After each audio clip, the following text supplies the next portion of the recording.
क्या हुआ जब शिवलिंग को बचाने स्वयं हनुमान जी दौड़े चले आए। फिर जो हुआ उसे देखकर सभी लोग हैरान हो गए।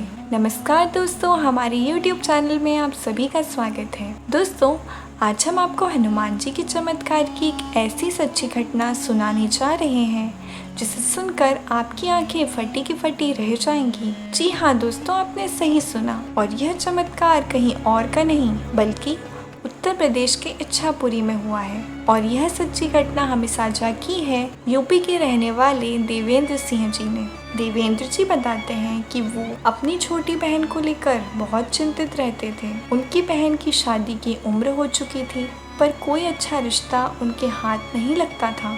दरअसल उनकी बहन को चर्म रोग था, जिसकी वजह से कोई रिश्ते के लिए हाँ नहीं करता था।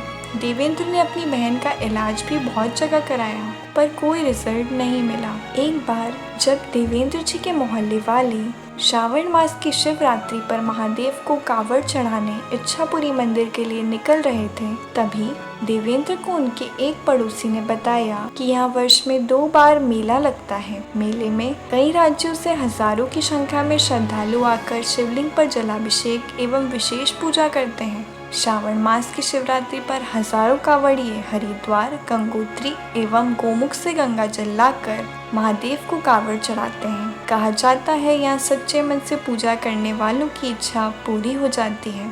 इसी वजह से ही इस मंदिर का नाम इच्छापुरी पड़ा, और यहाँ जो भी मन्नत मांगो वो पूरी हो जाती है। यह सुन देवेंद्र भी उनके साथ निकल गए अपनी बहन के लिए मन्नत मांगने। दोस्तों, जब देवेंद्र इच्छापुरी मंदिर पहुंच जाते हैं तो वह भोलेनाथ को श्रद्धापूर्वक जलाभिषेक करते हैं और अपनी बहन के लिए मन्नत मांगते हैं। देवेंद्र जी बताते हैं कि वहाँ पहले से ही शिवलिंग को दूसरे मंदिर में स्थापित करने की तैयारी चल रही थी। तभी अचानक उसी समय इच्छापुरी मंदिर में ऐसी घटना घटी जिसे सुनकर आप भी चौंक जाएंगे। दोस्तों, देवेंद्र जी बताते हैं कि जब मंदिर के शिवलिंग को दूसरे मंदिर में स्थापित करने की तैयारी चल रही थी तो मंदिर परिसर के लोग शिवलिंग को वहां से हटाने आते हैं। मंदिर का जो पुजारी था वो बार बार मंदिर परिसर के लोगों से कह रहा था कि इस शिवलिंग को मत हटाओ, बहुत बड़ा अनर्थ हो जाएगा। लेकिन उस पुजारी की बातों को सब अनसुना कर देते हैं। जैसे ही शिवलिंग को हटाने मंदिर के परिसर आए, तभी अचानक से एक अजीब सा दिखने वाला वानर मंदिर में आ जाता है और शिवलिंग के पास आकर बैठ जाता है। ये सब देख देवेंद्र के साथ साथ वहाँ खड़े सभी भक्तजन बहुत घबरा जाते हैं। वह वानर इतना विशाल और डरावना था कि कोई भी उसे वहाँ से हटाने की कोशिश नहीं करता।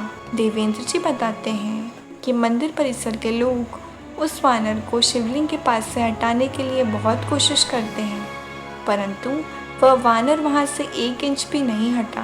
और वह वानर इतना गुस्से में दिख रहा था कि मानो कुछ ही क्षण में हमला करने वाला है। उसकी आंखें गुस्से से लाल हो रही थीं। देवेंद्र जी बताते हैं कि ये सब देख मैं बहुत हैरान हो रहा था कि आखिर यह वानर इस शिवलिंग को छोड़ क्यों नहीं रहा है। तभी मंदिर का पुजारी कहता है, अभी भी टाइम है, यहाँ से चले जाओ और भगवान शिव से अपनी गलती के लिए क्षमा मांगो। मूर्खों, तुम इतना भी नहीं समझ पा रहे हो। इस शिवलिंग की रक्षा करने वानर के रूप में स्वयं हनुमान जी आए हैं। पंडित जी की बात सुनकर मंदिर परिसर के लोग बहुत डर जाते हैं और भोलेनाथ से अपनी इस गलती के लिए क्षमा मांगते हैं। दोस्तों, देवेंद्र जी बताते हैं कि भगवान का ये चमत्कार देख मेरी आंखें फटी रह गई, और इस घटना के बाद आज भी मैं इस मंदिर में जाता हूँ और भोलेनाथ का जलाभिषेक करता हूँ। देवेंद्र जी बताते हैं इच्छापुरी मंदिर जाने के बाद उनकी मनोकामना भी पूरी हो गई और देवेंद्र की बहन के लिए अच्छा रिश्ता मिल गया। दोस्तों, यदि आपके साथ भी भगवान का कोई चमत्कार हुआ है तो हमें कमेंट बॉक्स में लिखकर ज़रूर बताइए।